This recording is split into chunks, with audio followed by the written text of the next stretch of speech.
हरे कृष्णा। सभी को सादर प्रणाम। श्रीमद् भागवतम महापुराण सत्रों की श्रृंखला की पुनरावृत्ति के इस क्रम में आज हम सभी प्रश्नोत्तरी सत्र क्विज 717 में, जिसका पाठ्यक्रम है स्कंद 1 अध्याय 3 श्लोक संख्या 25 से लेकर श्लोक संख्या 34 तक, उसको प्रश्नों के माध्यम से उत्तर देने का प्रयास करेंगे। आज की प्रश्नोत्तरी के लिए पहला प्रश्न है, भगवान का कल की अवतार दो युगों के संधि काल अर्थात कलयुग के अंत और सतयुग के आरंभ में होगा, ये सत्य है अथवा असत्य है? तो सही उत्तर आपको इस वीडियो के कमेंट बॉक्स में प्रश्न संख्या के साथ जो विकल्प का रंग सही है उसके अनुसार देना है। उदाहरण के लिए 46.R या 46.B, जो सही उत्तर है वो आपको कमेंट बॉक्स में लिखना है।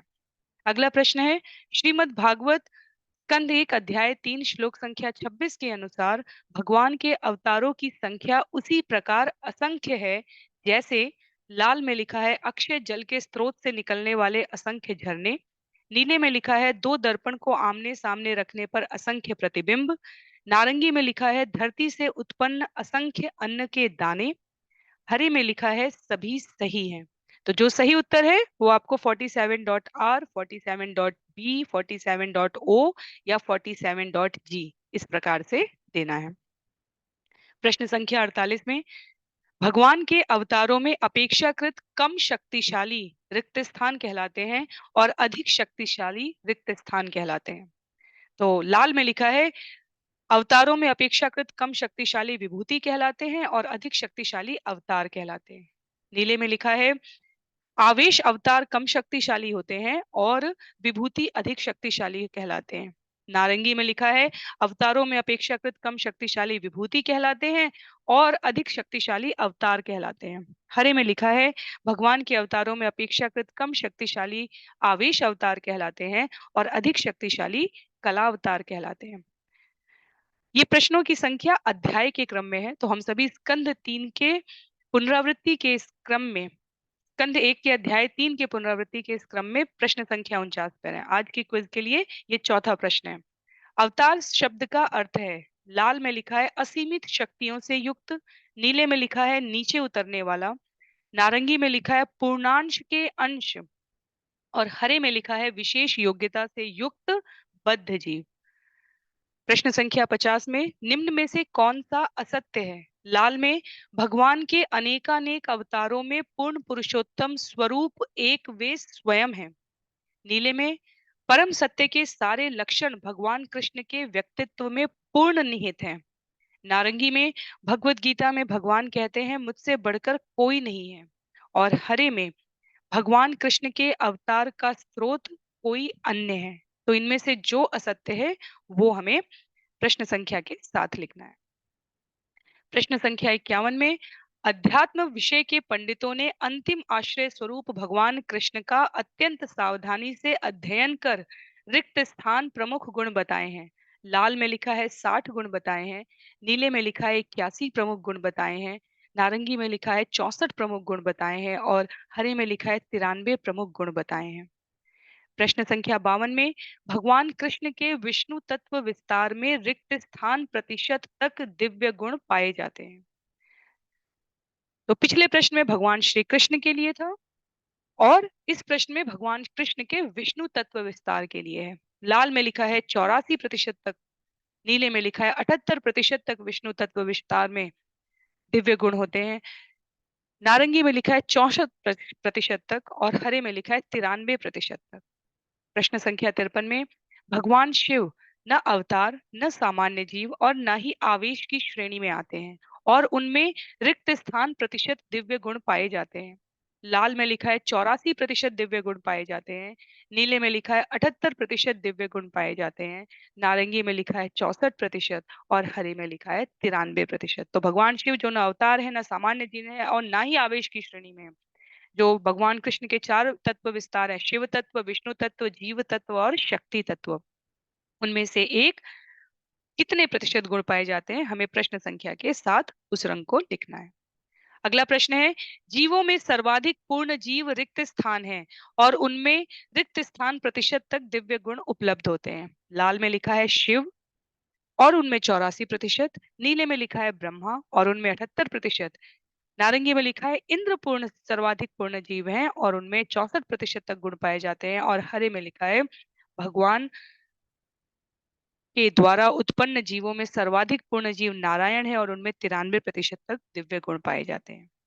प्रश्न संख्या 55 में मनुष्यों में भगवान के दिव्य गुणों की मात्रा रिक्त स्थान और देवताओं में रिक्त स्थान प्रतिशत होती है। तो मनुष्यों में भगवान के दिव्य गुणों की मात्रा लाल में लिखा है 88% और देवताओं में 84% होती है।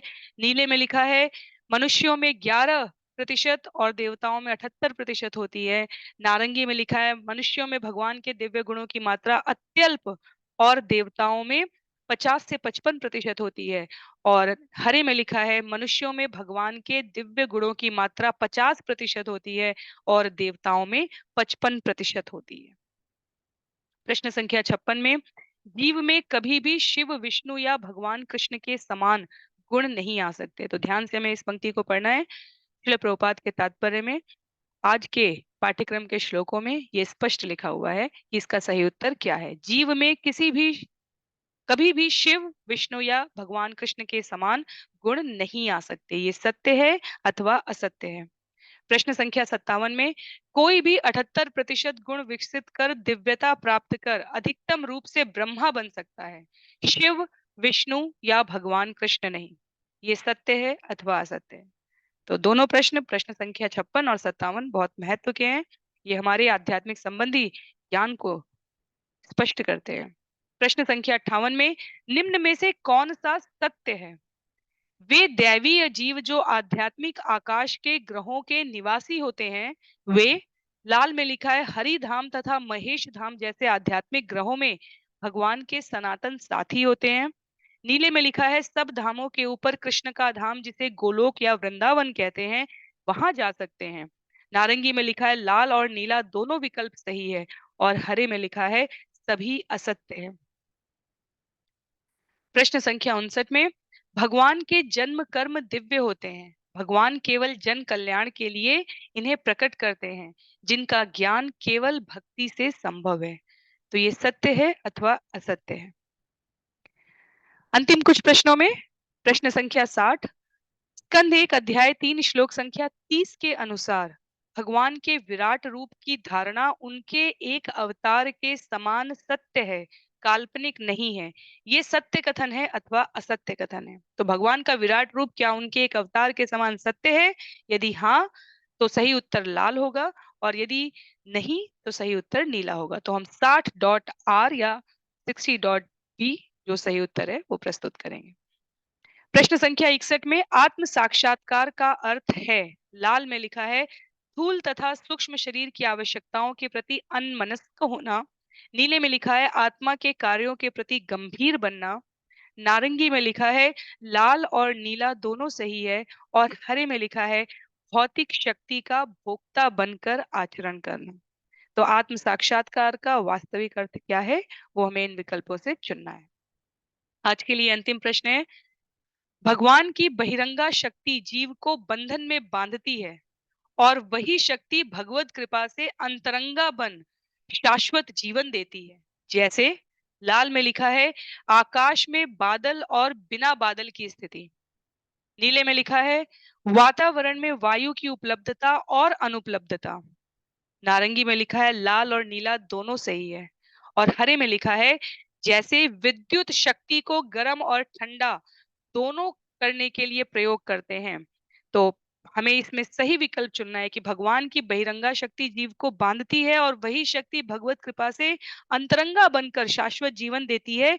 ये लाल नीले नारंगी हरे में से कौन सी सही उपमा से संबद्ध किया जा सकता है। तो आप सभी को बहुत बहुत शुभकामनाएं। धन्यवाद। इस प्रश्नोत्तरी के प्रश्नों का उत्तर आपको अगली प्रश्नोत्तरी अर्थात प्रश्नोत्तरी 18 में उपलब्ध रहेगा और आज की इस प्रश्नोत्तरी में आपको प्रश्नोत्तरी 16 का उत्तर उपलब्ध रहेगा।